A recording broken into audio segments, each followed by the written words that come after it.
Welcome back, stranger. You want to hear another story? We'll have a seat and hear this tale. This is a different kind of tale, from a place long forgotten, that may or may not exist, from a realm that is filled with death and decay. Long ago, one mortal man and one night quester set out on a quest that would test them in a way they would regret, and also made them question what this war against chaos really cost, in both belief and in life. This is the quest into dark water.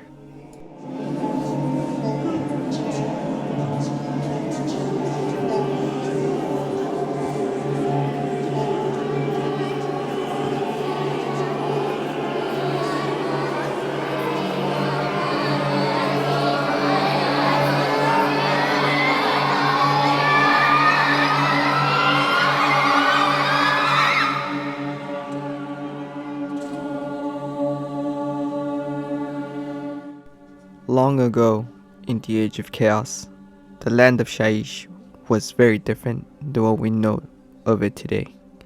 Nagash, Sigmar, or the chaos gods were not the only ones worshipped. There were others as well. It was a different time. In the castle of the Amaranth, from the ancient kingdom of Thalassiarch, a kingdom that traces its history and traditions all the way to the age of myth. There lived the last of the lords of the sea, the rightful heirs of the land, and his lover, an ancient bestial spirit from the land of Gur. This kingdom was special in Shyish. They worshipped ancient deities, but also held a devotion for the god king Sigmar. They built temples in his name, and the land prospered in a way only Shyish knew how to, where the living and the dead lived in harmony, and where death was not feared or seen as a last goodbye. But then the plague fleet arrived to this realm. The plague god Nerglak, as he was known then, sent his rotten wrath upon the cities of Shyish. In a place where the dead and the living lived in harmony, now the thought of death seemed terrifying. Rotten flesh and decay took a different meaning. All along the coastline of Aura, the villages could be seen aflame, either by the rotten forces or a desperate attempt by the people to not leave anything behind that Nerglak could use against them. Sigmar had closed his gates to Azir, but still, the people hoped that he would return and save them one day. For the time being, they had to endure the invasion by the corruption of chaos, and became refugees in their own realm, and they marched further north where the plague fleet does not venture, at least yet.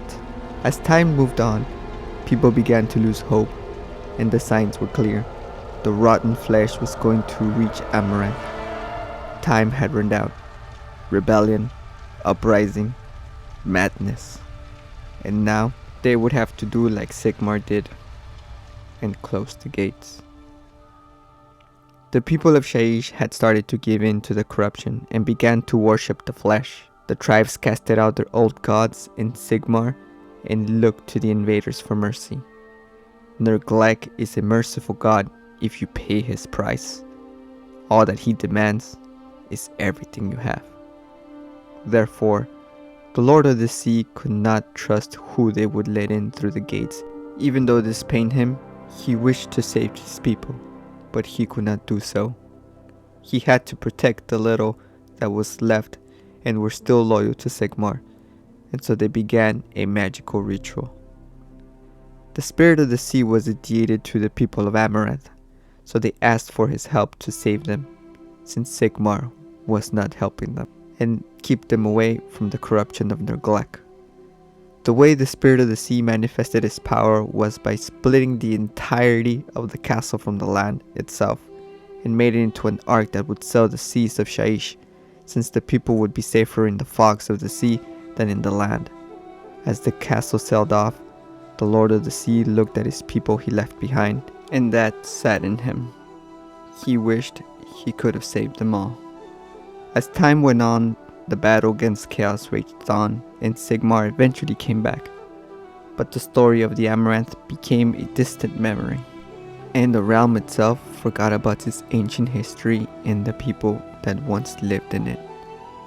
It reached a point that it was considered a myth, a made-up story, since there was no sign of the castle nowadays.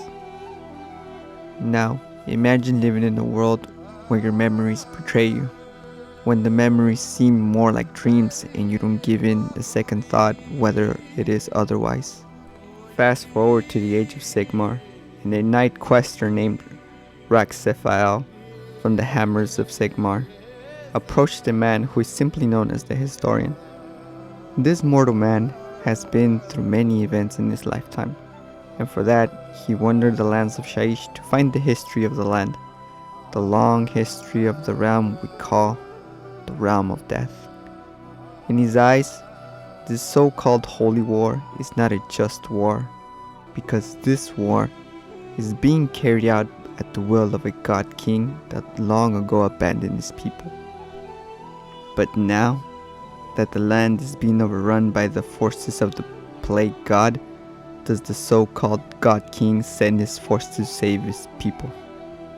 Save the people? So he said.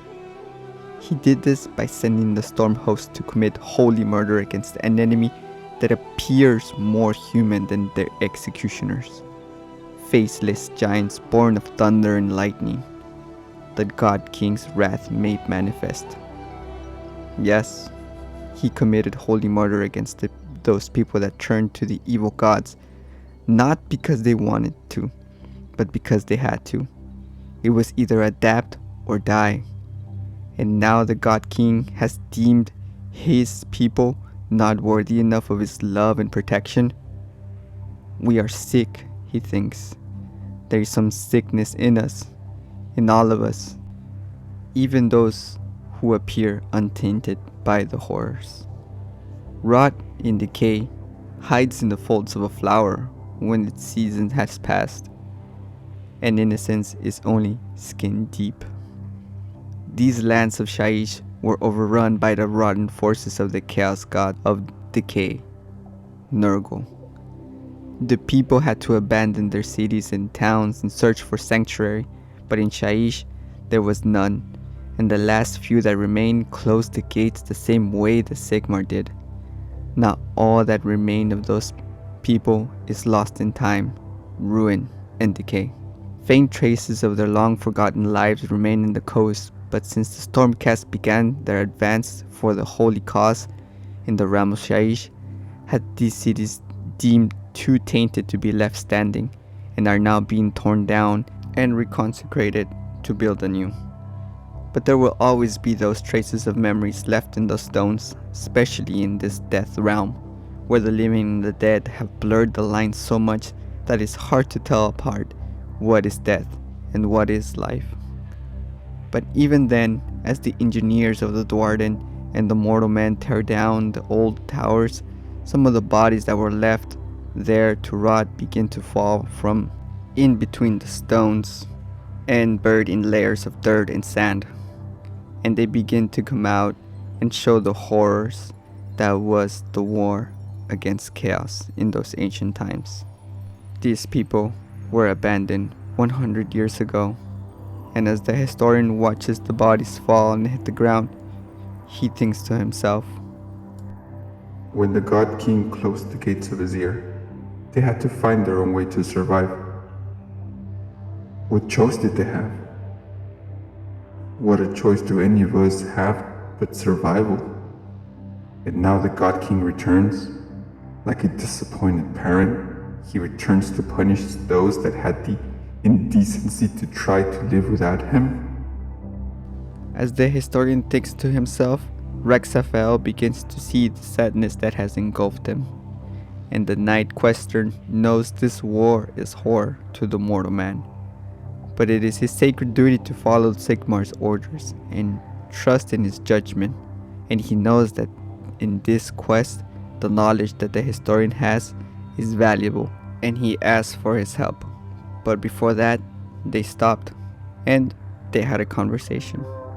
Raxephael was curious to know how the historian views the world, The historian proceeds to tell Raxafel that this place is no different than the rest of Shyish, a place that had to adapt to survive. But one thing they did different is that they kept records as to how life was there without Sigmar. But because of that fact, their history is forbidden, since they worshipped other gods aside from Sigmar, and to the Stormcast, their works are corrupted, therefore it's dangerous. But this angered the historian, since for him, we need knowledge for those memories to learn from the past, but to the Stormcast and Sigmar, knowledge is power, and only what can be used as a weapon is taught, while the rest is deemed corrupted.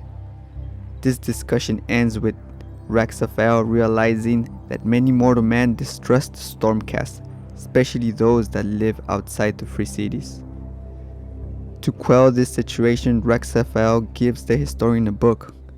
Not any normal book, but in fact, this book seemed old, and it was part of the forbidden knowledge that the historian spoke of.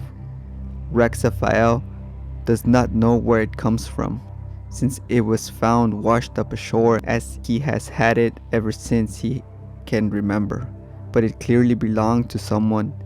It is filled with memories of a past life, one long forgotten, and it is inscribed with symbols that are familiar but not clearly understood. Raxafel hoped that the historian could translate it and find its secrets, for this book is connected to his quest, and now the historian was part of a quest that was to find the weapon that Sigmar thinks it's somewhere in the ancient castle city of Amaranth. The book tells the story of what happened to the Amaranth from someone who witnessed and lived in it. The book tells the story of how once they sailed in their floating castle, the people began to give in to the madness. Some would walk off the edge of the shore and head to deep water to never come back. Despair is an invisible worm, born on the currents of the wind. Like a disease, it can seek you out and take root. Others find hope still that Sigmar will come back soon. They believe that their journey would be a short one, maybe a 2-year journey at most, but to their disappointment, that was not what happened at all. In the book, the witness mentions that in their 5th year of the voyage, their salvation now felt like a prison. It lasted much longer than they would have liked. They used the Star of Azir as a guiding point, but as the years went on, the light became fainter and fainter, to the point even they would go weeks without seeing the stars. Their rations were now dwindling, and they would rely on fishing, but even then, sometimes they would catch things that were rotten, a sign that the plague god still had control of the realm. The people of the Amaranth began to construct tall towers, far taller than any building of the floating ark. In their desperate and sad worldview, they thought that maybe if they were high enough that when Sigmar returns to the realms, he would see them far easier this way. But to alas, this was not the case. Sigmar did not come, and years passed on, and now the fog became thicker and thicker, and still the people hoped for Sigmar to return. So they thought if Sigmar could not see them through the fog, maybe he could hear them. So they constructed bells and placed them in the towers that over the years became taller and taller and more plentiful. So they toiled the bells, but it was in vain. As the historian kept on translating the book, he realized that they would have to sell out and find out what happened to the Amaranth.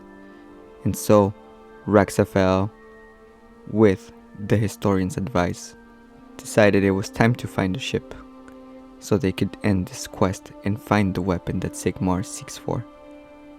After arriving to the next port, they board the ship, the Selenita, and the captain tells them that the symbols are coordinates from the last place the Ark was in. But to his calculations, the Ark has been sailing for hundreds of years. They sail off to the open sea to find the Amaranth, and this is where the two most curious things happen that makes us see the Stormcast in a different way. The first is that we get one of the very first sights of Stormcast cooking. Funny as it is, they cook. Rexafael tells the historian that in his travels he has learned many things, and that there are some things worth spending time on, and cooking was one of them. Rexafael lends a hand where he is able at times. He joins in with the shanties of the sailors and sings Soka songs of gods and mortals. He is quick to smile and laugh. He lives in the innocence of the present. It is something that we often forget, but when a Stormcast has not been reforged many times, they can still retain some of their ancient humanity in them, and sometimes they show it to the surprise of many. The second thing we learn is that the Stormcast also dream. They are no strangers to nightmares either. In Rexafael's case, he often dreams, as he said. There is a dream I have had over and over. I have had it since my last death. Or maybe I've always had it. In this dream, there's a great cat, huge and golden. The sort we had in the forest near Azernheim, or that are found in the jungles of Gur. It stands in a place devoid of our features. A void. It stands in the darkness, or perhaps it stands in mists such as these. I do not recall the details. The cat's great broad head is bowed low. Its breathing is slow. Its ears are flat back against its head. Its teeth are exposed. Something is surrounding it. Does not move, does not growl or roar, nor so much as turns its head. And then something bites it, or pieces of the cats are bitten away. Some invisible creature. I can do nothing to stop it. There's no sound, no tearing of the flesh, no howl of pain, no blood. It's like it is as if the cat is made from clay. I have seen terrible things, historian. I have fought demons. Nothing scares me. I do not say this to boast, but this dream. I fear that one night I will dream, and there will be nothing left. Every part bitten away, until nothing remains. Just an empty void. As Rexafael finishes telling the historian about his dream, suddenly a noise is heard from afar. A noise that the historian recognizes from the book he was given. It is the sound of